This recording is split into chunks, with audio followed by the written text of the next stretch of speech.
situation that comes up, are you saying that? Anything that tries to come against you, the enemy.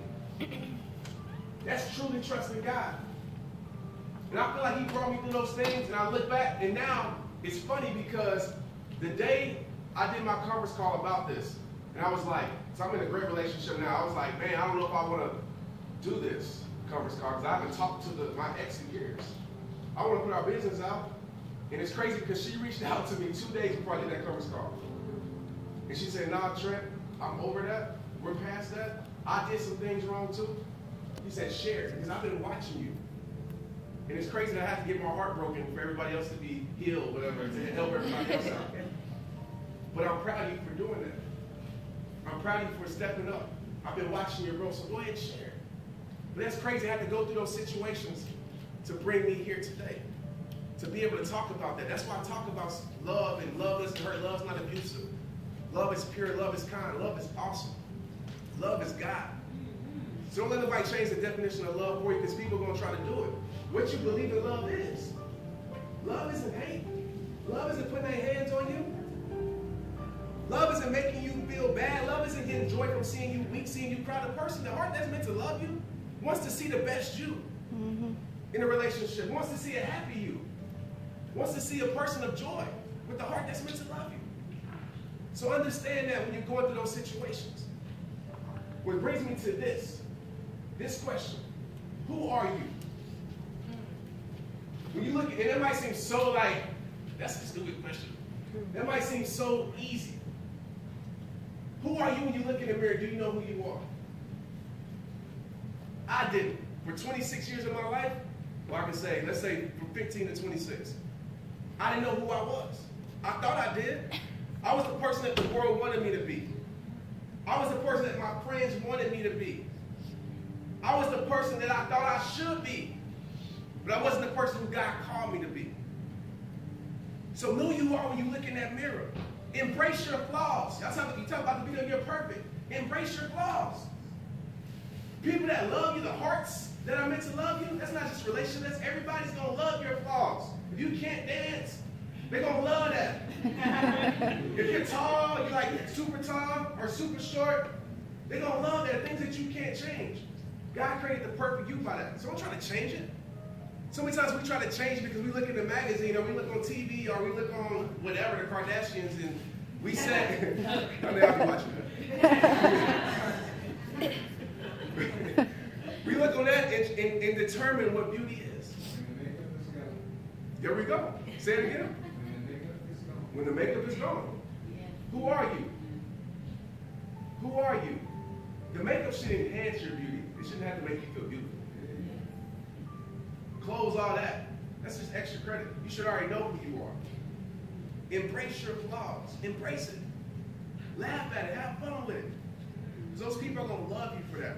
Because flaws you can't really change. That's how God created you. Now, I know I talk about you're perfect for the heart that's meant to love you. I think this gets taken out of context a little bit because I don't want you to be like, and I've seen this, that's why I'm saying this. Well, Trent in Rehab Time said, I'm perfect, so I can be however I am right now. I can have an attitude, I can be whatever. The heart that's meant to love you wants you to grow, wants to make you a better you. They're not trying to change necessarily who you are with your flaws and everything, but they're trying to change you to be a better person, trying to help you grow. You can grow. Understand those things. Those are things that you can fix. Start appreciating yourself.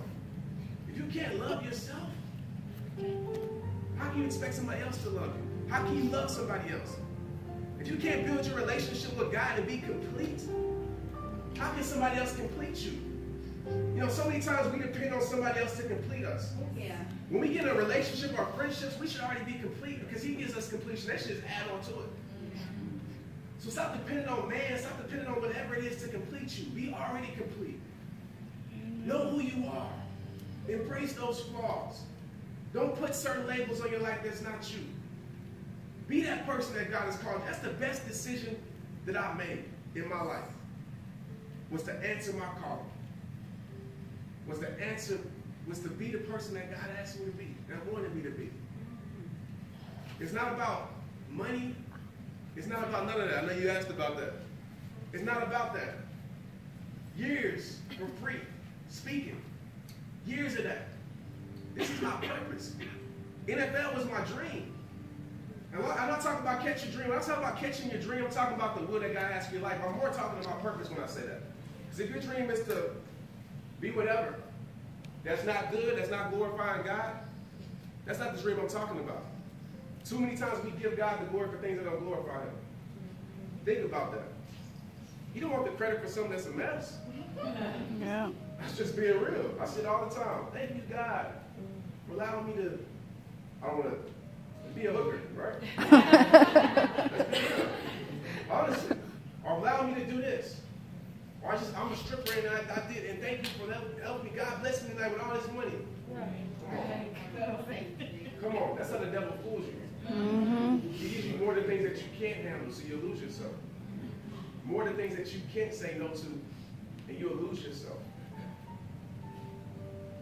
So examine that when you get home. Think about that. Don't be so focused on your dream, because God has something better for your life. It's called purpose. There's nothing like purpose that wakes you up early in the morning, keeps you up, makes you drive from city to city all around the world, and feel great about it. People don't believe me when I say this, but I get more joy standing in this room right now than I ever got around an NFL tunnel. I promise you that. There's nothing better than this. And I want y'all to feel this because I'm doing this, speaking in front of people. This isn't comfortable. I don't know nobody here. It never gets easy. You know, people have expectations. That's why I asked what y'all want for today. People have expectations. The only thing is to deliver what God has put on my heart. So I'm doing this to encourage somebody here that's afraid to speak. Speaking is probably the most scariest thing to do that people don't like to do. But just speak from your heart. You'll never go wrong. When you try to think about everything and do that, that's when you mess up. Just speak from your heart because somebody can benefit from that. Speak from that pain. Find that purpose. Your purpose is always going to be attached to health. Pastor in Phoenix yesterday had mentioned that. I was like, wow, I learned that yesterday.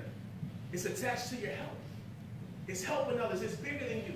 So if your dream, if your vision isn't bigger than you, it's not big enough. If people aren't laughing, when you tell them that you want to change the world, when I say that today, people still look at me crazy. And I'm like, thank you for looking at me like that, because I know my vision is big enough. I know my dream is big enough. If people ain't laughing at you, it's not big enough. Let me tell you something. People are going to laugh at you because they don't understand it. God gave you the vision. God gave you the vision. God gave you the vision. So don't expect nobody else to see it. Because people are going to change and people are going to try to get you to pull you away from that. It happened with me with rehab time. My own cousin that was involved with rehab time. I'm not going to say his name because I still love him to death, but sometimes you got to love people from a distance. Sometimes you do. My own cousin. And he wasn't a bad person. He's still a great person. But he had this whole vision for rehab time. Are we going to make all this money? Are we going to reach millions? All this, all that. And I actually let him affect me for a while and wondered why rehab time wasn't moving forward. I said, no, it's not about money. We're not even worried about that.